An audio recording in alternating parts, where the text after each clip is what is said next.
Butker trying to line this up. Winchester will snap it. Colquitt will hold it.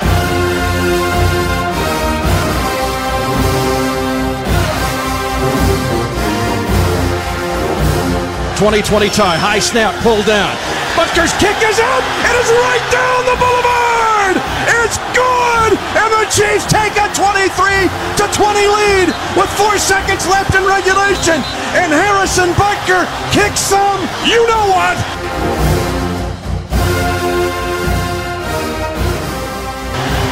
Welcome to the Chiefs Kingdom.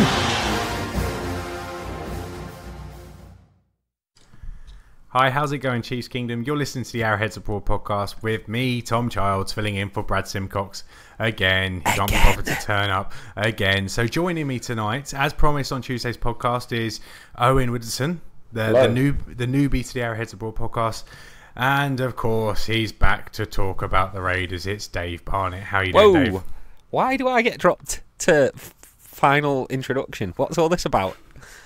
Well, you've always been... Final introduction. It's just I'm just last in the mind. I'm always last on the mind, am I?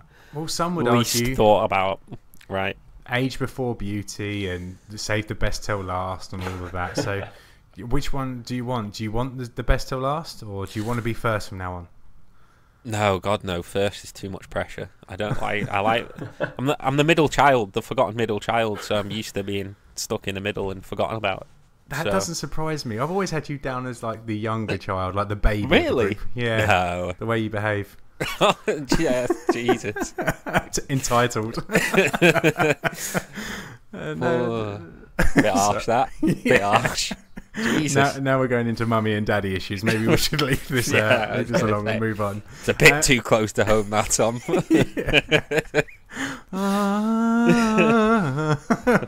Anyways, Owen, what child are you? Are you the first, middle, or last child? I'm the youngest. I've got an older brother. Yeah, he's he's 22. I want to say. Oh yeah, imagine having an older brother that's 22. Tom, can you imagine? Yeah. How old are you, Owen? I'm 23. I'm 20. I turned 20, a couple of weeks ago. Yeah. Oh wow! So when you got to the Hippodrome the other day, you were only just allowed in to our watch party. What is the age limit 20 then? Well, 18, but yeah, close enough. Yeah. It gets when you get to Tom's age, a year is a very short amount of time when you've lived for as long as he has. Because I actually remember one of the first watch parties at the Hippodrome. I actually wasn't allowed to go because I was 17. I hadn't turned 18 yet, so I actually missed out one of the first watch parties with you guys. Oh, you probably didn't miss much, to be honest. I was going to say, yeah, if it was actually a couple of years ago. Yeah. Well, it doesn't surprise me actually that you didn't miss much, because in our early days of our watch parties, we used to lose every time we used to go watch the Chiefs. Yeah, that's true. Honestly, first 2 or 3 years we didn't have a watch party where we saw the Chiefs win, but now we're on a bit of a streak. We're now 4 watch parties in a row where we've won the game. Maybe it's the Mahomes effect, or maybe we just decided to finally have watch parties whilst the Chiefs are good. And this year, that helps. Yeah. This year, the opponents for our watch parties are the Titans, then the Raiders, and then the Patriots. Don't jinx it. So don't say that now. I'm sorry. Well, speaking of the Raiders, this is why we're here. As promised, 2 shows a week from now until February, the Raider second week in February. It is Raider week. The last Raiders game being played in Oakland. Against the Chiefs. Against the Chiefs, of course, which is sad for us because it's been a happy hunting ground for us. And we're going to change it up this week because Brad's not here. We're going to do the preview in a slightly different style. We've asked for some mailbag questions from you guys, and we're going to kind of use them to go along and preview the Raiders, purely because I'm not skilled enough or patient enough to sit there and actually plan a show properly like Brad is. So he's right. Not that Brad's any good at it himself. Jesus, sorry, Brad. What's up with you? Who pissed on your chips before? Because you've got a stinky attitude tonight, mate. Stinky. I'm sorry. Brad, you're giving me shit, and now you're giving Brad shit, and he's not even here to defend himself. What's all this about? Oh, come on, Brad. Dave, that is the unwritten rule of this podcast. If you're not in it, you're getting shit. I mean, yeah, but it's hard to witness. It's hard to witness. I'm sorry. Desperate times, desperate measures, and all that. All in the name of entertainment, apparently. Right. Anyways, first question is from Duncan Smart. Our very own Scottish Duncan Smart. I thought the Raiders would be better than most expected. Was I right, or were the Broncos a flash in the pan? It's only one game and the Broncos has had umpteen penalties, but aside from the off-season nonsense with their roster, it does look improved overall to me. Extra points if we don't mention AB. I don't know what the question is there, but I'm pretty sure what is he saying? Were the Raiders actually good on Monday night, or are the Broncos just terrible? Both, I think. Like, don't get me wrong, the Broncos were pretty awful. Their offense did not move the ball consistently at all. It was pretty dreadful. They generated no pass rush, which was weird when you consider who's on that D-line. Chubb and Von Miller. You expect just by default that they'll at least get a couple of sacks. Yeah. And yeah, no sacks given up by the Raiders O-line. So I guess you have to give a fair bit of the credit to them there. I obviously do wonder if the Chiefs do get pressure. We've all seen what Carr's like before. When you get in his face and you disrupt him, that's when he generally tends to fall apart.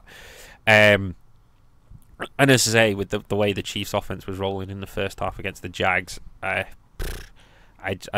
don't see, even though the Raiders looked improved, I don't see how they could keep up.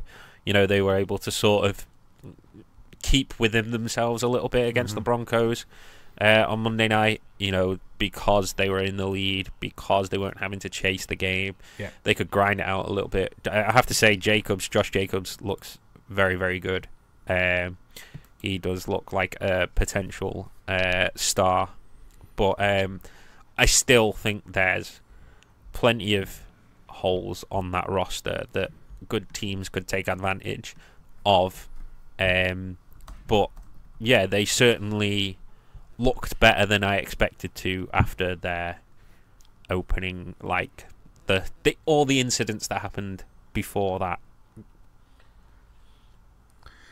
I don't know, if you can get too excited about the Raiders beating the Broncos, because this is well and truly a battle of the two worst teams in the AFC West. Obviously the Raiders are entertaining the Chiefs, but the Chiefs are a completely different opponent to the Broncos. Joe Flacco is a shadow of his former self. Obviously, we are talking about Joe Flacco, who had that one elite preseason once upon a time, but nonetheless, this is Patrick Mahomes and the Chiefs offense coming in. You mentioned the lack of pressure that the Broncos got. There was an emphasis by the Raiders to get the ball out quick.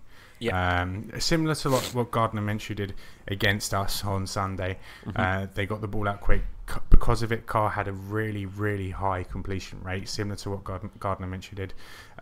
But we know what Carr's like when it comes to the Chiefs. He's always good for a meltdown against the Chiefs. Like in years gone by, he's had some quite good games against the Chiefs. The one they beat us in 2014, was it, in his rookie season, and then a couple of years ago when that game that seemed to last forever, Derek Carr did play quite well. Don't remind me of that game. That was friggin' awful. He did play quite well then, but there's been other times when he's just looked absolutely terrible. There was a pick he threw to Marcus Peters a couple of years ago, which he just threw up there. There was the pick to Tyron Branch a couple of years ago. There's a name you've not heard in a while. Yeah, I know. Tell me about it. So he has, and obviously he's performed terribly at Arrowheads. So with Derek Carr, you never know what you're going to get.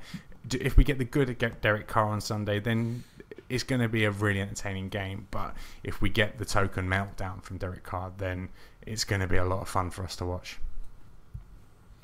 Yeah, I agree. I mean, like you both said, I feel like the game was won in the trenches. Obviously, they didn't allow a single sack, and Josh Jacobs had a really good game, and he got 2 touchdowns on the day. So it's just, I think it's just about the offense of the Chiefs, really. And I think the offense of the Chiefs is obviously far superior to what the Broncos had. So as long as we can get through a bit more than the Broncos manage, we should be fine, I think. So I'm going on a bit of a tangent here, but as we're talking about the Raiders offense, outside of Josh Jacobs, who looked brilliant on Monday night, and it does look like he's going to be the next good running back in this league, and Derek Carr, we know all about him, but obviously they've gone through all the shit with Antonio Brown, and we know what Antonio Brown's now up to in New England, and we're not even going to go into that again, but where else, or where are the strengths on this Raiders offense? They got Tyrell Williams from the Chargers. Is he their main guy? Yeah, you would think with Brown no longer being there, Williams is probably their go-to guy on offense.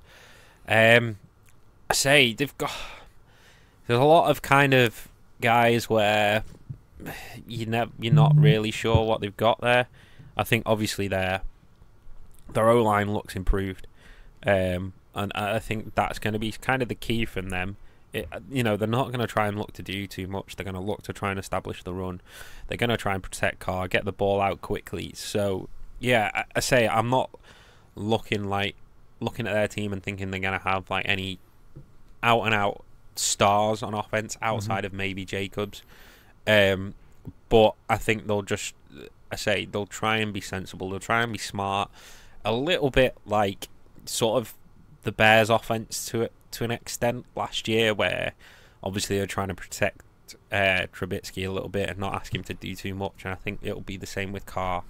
Obviously, the Raiders' defense is nowhere near on the level of the Bears' defense of last year. So I think that's probably where they come unstuck, because I don't think the Bears' defense allowed them to be like that last year, whereas the Raiders' defense I don't think allows the Raiders to sort of stick to their game plan consistently, because I think they will get behind in games and have to sort of abandon that sort of game plan that you saw seem to work for them on Monday night against the Broncos. Yeah, you can't game plan against the Chiefs. Like when I sat there on Sunday and we were watching the game, and the first thing the commentator said when Pat Mahomes tried out was that the Jags elected to defer, which to me is the most ridiculous thing you can do against this Chiefs team. Like, if you're serious about beating them, you need to have this game in control from the very beginning. Like, if Derek Carr or the Raiders do win the toss, it's imperative that they take the ball first, and they need to march down and score, because if the Chiefs do get into a position like they did on Sunday, where they're 7-0 up, where they're 10-0 up, the game is over. Because as soon as you go chasing the Chiefs, you are playing exactly into our hands, because we can score a lot quicker than you can. And if you need to score, that's when mistakes happen. And the Raiders simply do not have the weapons to try and keep up in a slugfest with the Chiefs. And I think that's probably the way the pattern of the game is going to go. The Chiefs will get up early, and then they will have to try and move away from Josh Jacobs. They won't be able to rely on him for 25, 30 carries, because they'll waste their own time. And if teams are going to do that, then we're going to see a lot of victories in the next few weeks. Got a ton of questions here about the cornerback situation, as ever, because people are obviously worried after Sunday. Let's roll through a couple of these quickly, and then we try and tie it up all in one.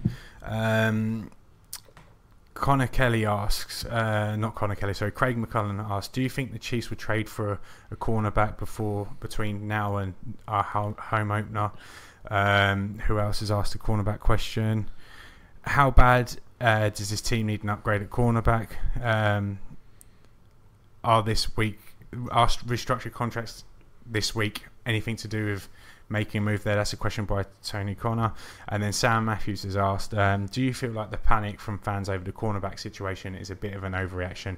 We've just hung 40 points on one of the best defences in the league, with injuries to Hill and Mahomes.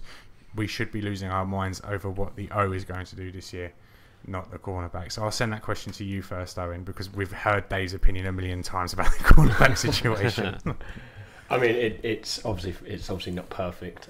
We could definitely use some work. I like the safeties, but obviously it's just the cornerback. So, I mean, God forbid an injury happens to one of the corners. I just don't know where we're going to go and what we're going to do, because it is desperately thin. I think at one point we had more running backs, or we still might have more running backs on our roster than we do corners, like if you include the fullbacks. It depends, and I suppose it depends where you class Tremont Smith. Yeah, he's all over the place, so I have no idea.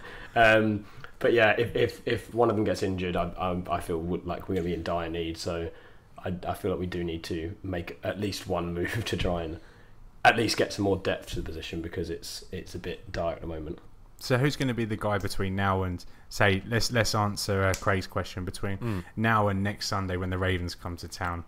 Who could be the guy that we get in, and how much is it going to cost? I mean, realistically, from the looks of things, there's only one guy. If you're talking between now and next Sunday, Xavier Howard of the Dolphins, because obviously Patrick Peterson, another guy that's been touted a lot, suspended for the first 6 games. So, he's not making an appearance in a Chiefs jersey until week 7 at the earliest, regardless. So if you're realistically talking about clearing that cap space for somebody that's going to be playing soon, then Xavier Howard seems like the most likely prospect.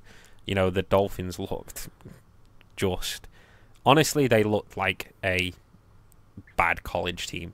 They look like the Jayhawks football team. Honestly, that I think the Broncos, if they really wanted to, the Ravens, if they really wanted to, could have probably scored about 70, 80 points in that game. They had their way with the Dolphins, and the thing was, it's like you can kind of put up with teams being bad and tanking a little bit. It's fine, it happens. You want to get that draft position, but it just looked like a lot of the players didn't care. Which was like, when we were bad, but I never went out, watched and saw, Chiefs players go out not looking like they cared. They just weren't good enough. Whereas, like, the Dolphins, their roster's probably one of the weakest, if not the weakest in the NFL. But it also looked like they just didn't give a shit on Sunday as well. But that has to come from, that's coming from above, because if above don't give a shit about you because they know that you're not in their long-term plans, why should the players care? Like, I know they're there for but that's the problem where that's the position you put yourself in when you're tanking. And it's much harder to do in football than, say, something like basketball, because you've got to keep so many more guys happy. It's not just like you've got 4 or 5 guys who, realistically, okay, where else are we going to go and play and warm a bench? At least we get some minutes on an NBA team. Whereas in the NFL, it's like, you've got to keep so many more guys happy. And you take a guy like Howard, for example, who just signed to a 5-year, $75 million deal. It's like, how are you supposed to keep a guy like that happy? Say a guy to like that, your prime years, the next 2-3 years, you kind of just got to play for a tanking team. It's like, that's such a hard sell for guys. And I think there was a lot of talk, a lot of rumors coming out after the game against the Ravens on Sunday that a lot of the higher paid, better players on that Dolphins roster were not happy and seeking trades. So I think if any guy is available right now, you would think Xavier Howard would be the number 1 guy. See, I don't think we're going to go for anyone anytime soon. I think the Chiefs are going to wait out and see how Mo Claiborne looks when he comes in. Don't buy it. Buy it.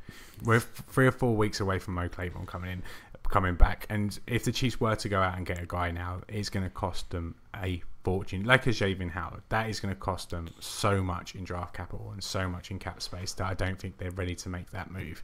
I feel like they will wait to see what Mo Claiborne looks like when he comes in, and if it still looks like trash on the back end, then I think that's when you might see like the Patrick Peterson type move, a slightly cheaper deal in terms of draft capital, and obviously not one that's built for the long term. You probably take his contract and that's it. I would have been inclined to agree with you last week, but you don't clear $10.5 million in cap space when you don't need to without a reason to do so.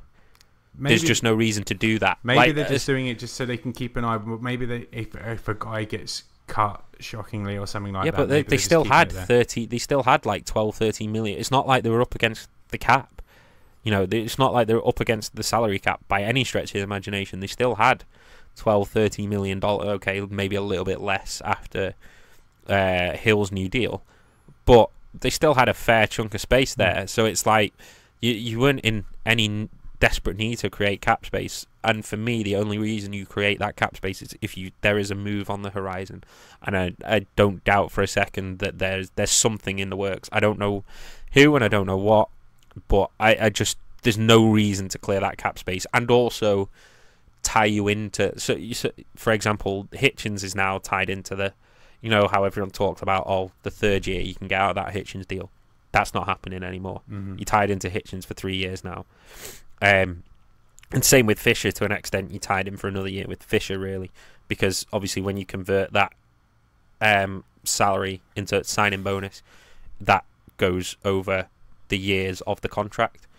So yeah, it gives you more of a cap hit further down the road, basically.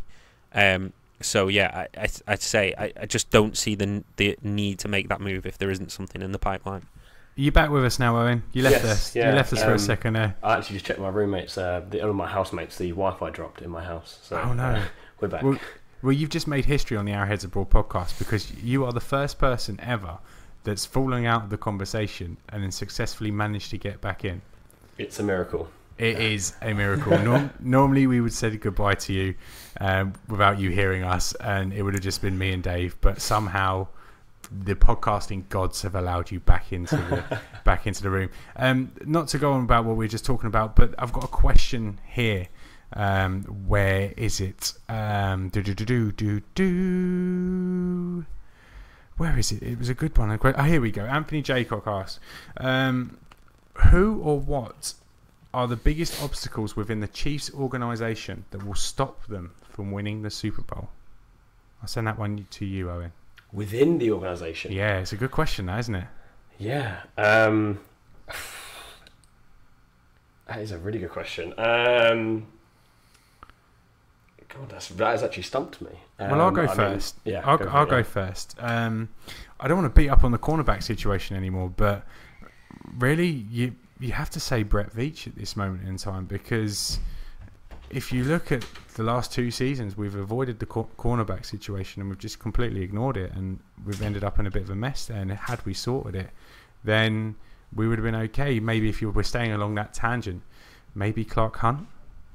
Not this year, but Clark Hunt could certainly have been a reason why we haven't won a Super Bowl, because of a certain cornerback that now plays for the LA Rams. I don't buy that. I think Hunt put plenty of money in. Reed's one of the highest paid coaches in the league, and he's been willing to hand out extensions. I don't know. I don't doubt that for 1 second. But what I'm saying is potentially there could have been an overriding power that saw the release or the trade of Marcus Peters, and we won't go too much into Marcus Peters, but we all are willing to accept, I should imagine, that had he been here last year, then the Chiefs probably would have won the Super Bowl. But who else can we say within the Chiefs organisation right now? Like, obviously you can say Patrick Mahomes, because he will pretty much define the whole season, but he's not an obstacle right now. He's one of the reasons why we would. What's the negative thing inside the Chiefs organisation at the moment that can hold us back outside of the cornerback situation? I say maybe Spagnuolo if the guys don't take to the scheme, but I say that even then that's sort of clutching at things. I look at it as the Chiefs are perfectly set up for success right now. They've got a young roster, they've got guys tied down for multiple years. The core of this team is going to be around for another 2 or 3 years minimum, probably. They might lose 1 or 2 guys, but the core key players are going to be around for a few more years yet. I think the Chiefs are set up perfectly. I think you kind of there's some things that could be improved, but I don't think you could take a look at any roster in the NFL and say that's a complete roster from top to bottom by any stretch of the imagination. Anything you want to add to that, Owen? Have you come up with your guy? Well, they're both mentioned. I mean, if we do go further on down the season and the cornerback situation doesn't dire and Brett Veach doesn't bring anyone in and we don't have any more additions, and that's the thing that's holding us back, it could prove to be costly in the playoffs. So if something doesn't happen later on down the line, if the situation doesn't improve, then I could see that being a stopping point for us. And also, like you said with Steve Spagnuolo, if they don't take to the scheme, and because he's got a habit of, his schemes are quite intricate to learn, they're quite difficult for players to learn. So if they don't take to that as quickly as we'd hope, and we have consistent problems throughout the season, then it might be the undoing of us in the playoffs. If the season ends the same way, right, hypothetical here, and the season ends with Tom Brady picking apart the Chiefs cornerbacks and picking apart the scheme and whatnot, what's the security like for Brett Veach's job? I think it's fine for another couple of years. What, his seat's not heating up at all?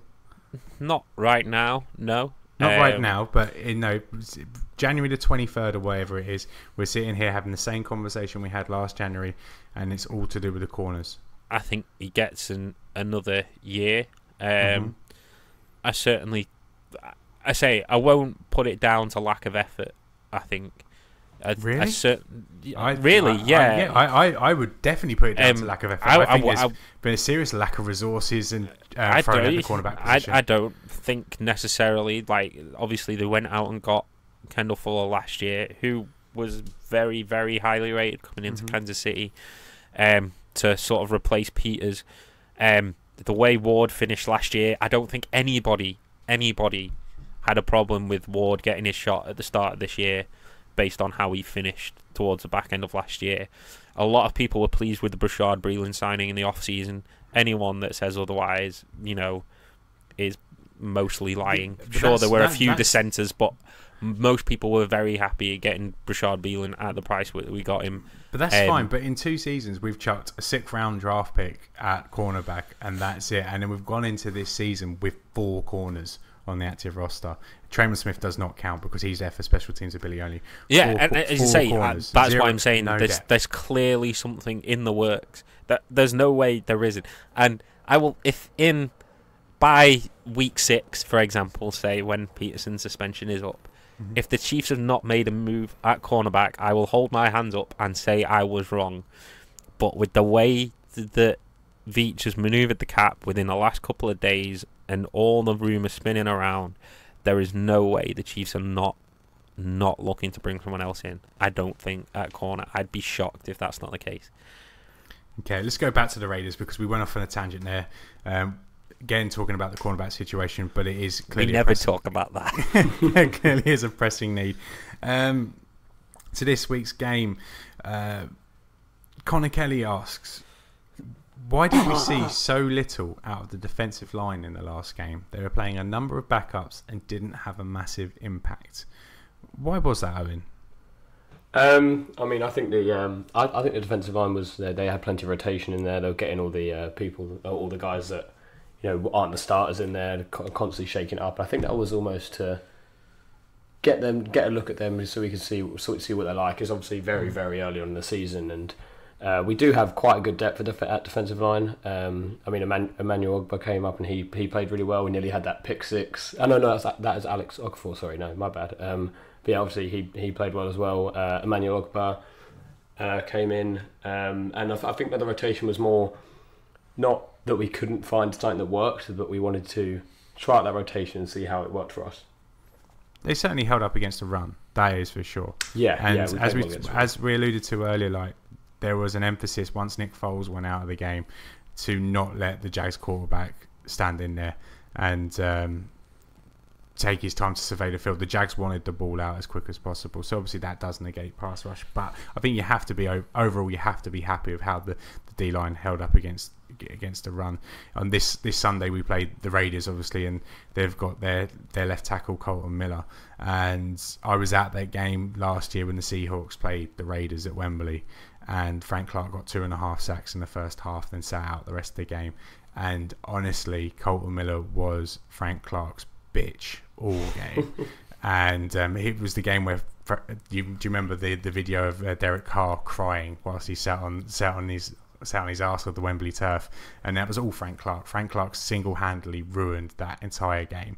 So hopefully we can see a repeat performance from him. I'm not worried myself yet about the D-line. I think they are the strength of the defence, and I do feel like it was quite vanilla the way the Chiefs defence played on Sunday, and I feel like we're going to get a little bit more exotic stuff out of Steve Spagnuolo this Sunday. Yeah, I say there was a lot of 4-man rushes. There weren't, wasn't trying to bring any extra pressure from elsewhere. Jags did a pretty good job of protecting their third string left tackle by basically giving an extra guy on that end of the line, constantly double teaming, chipping Clark on that end. I say Jones had a quiet game, not quite what we came to expect, but as I say, like you said, when Minshew came in, the Jags were, emphasis on getting the ball out quick and not having him sit in the back, in the pocket for too long. So yeah, a combination of things, but I say I'm not too worried yet. It's week 1 proper in the new scheme. Obviously at one point we're 37-16 up, was it? I think, or 13 up. Sorry. Yeah. So yeah, I think the it kind of even eased off a little bit more at that point. So yeah, I certainly expect Spagnuolo to dial things up as we get further on into the season. If we still play like that come week 7, week 8, I'd probably be a little bit more. Well, not probably. I'd definitely be a little bit more worried about the defense. But yeah, week 1, early in a new scheme, I'm not too worried yet. I'm looking forward to the Chiefs bringing it on Sunday. Even if the Raiders do try and get the ball out early, I feel like the linebackers are going to really attack. Tyrann Mathieu's going to attack. The corners are going to hold positions, going to try and jump routes on Sunday. If they do try and go long, I think you could see a big game from Juan Thornhill on Sunday. So I'm really looking forward to seeing how they go about just getting after Derek Carr and getting after these receivers, these no-name receivers of the Oakland Raiders, just get in their face and just basically bring the game to them. So it should make for an interesting matchup. The spread at the moment is 7.5 points. Is that too little, or have the bookies been fair on the Raiders? I think after Monday night, it's fair in terms of a 7.5 point underdog at home is pretty high. You don't see that kind of spread very often, so even though it's not quite the spread we sometimes see when the Chiefs' offense rolls into town against bad teams, it's think certainly round about what I would expect. Still, needing more than a touchdown victory to beat the spread. So yeah, I'd say that's pretty fair. So finally, let's hear it. Chiefs, Raiders, 9:05 kickoff over here in the UK on Sunday. 3. Yeah, 3:05 I for you remember guys. There's some at 3:05, some at 25 Yeah. 3:05 for you guys in Kansas City. What's the score going to be, Owen?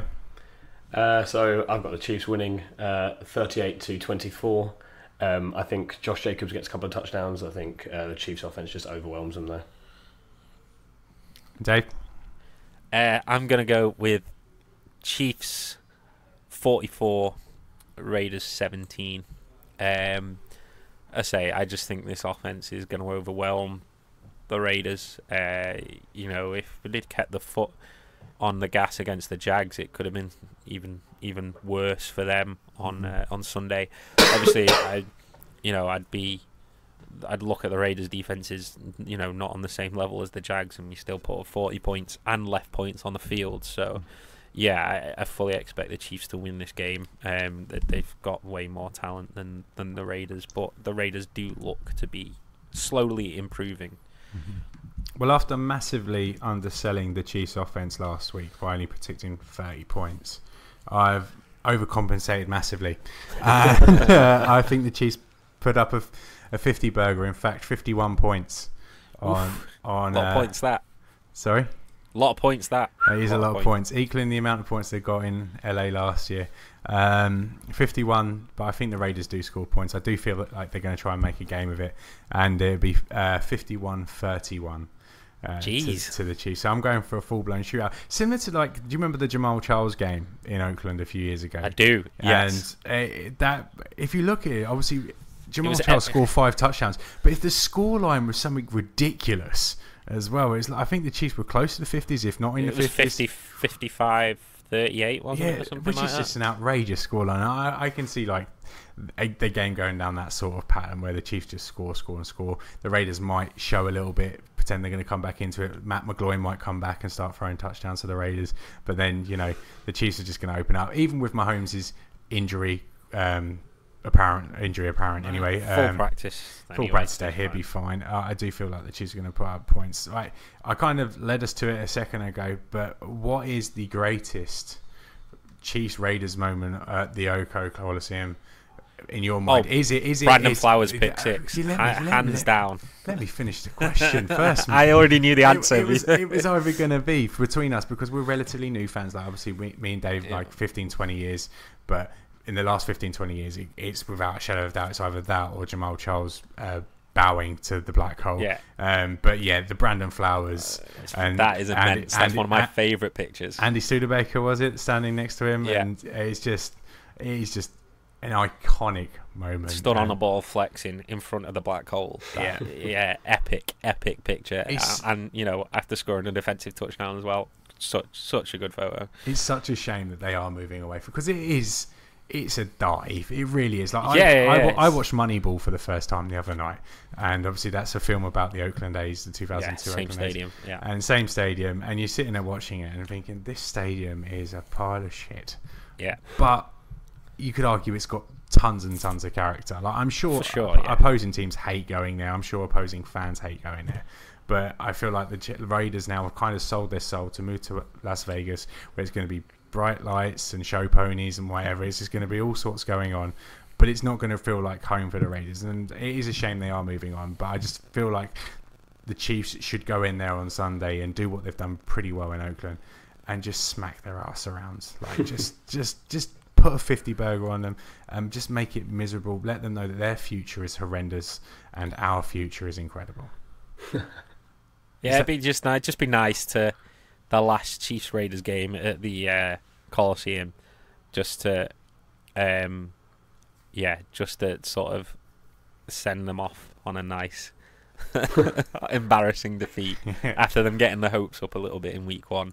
Not that I hate the Raiders or anything, but I hate the Raiders. And obviously it would end our all-time record on a positive note as well, because if we win, we get the all-time record in this stadium. There we go. Well, there's an incentive and a half, isn't it? As long as we don't get a repeat of a couple of years ago in the never-ending game. We never talk about that game. Never talk about it. I do apologise.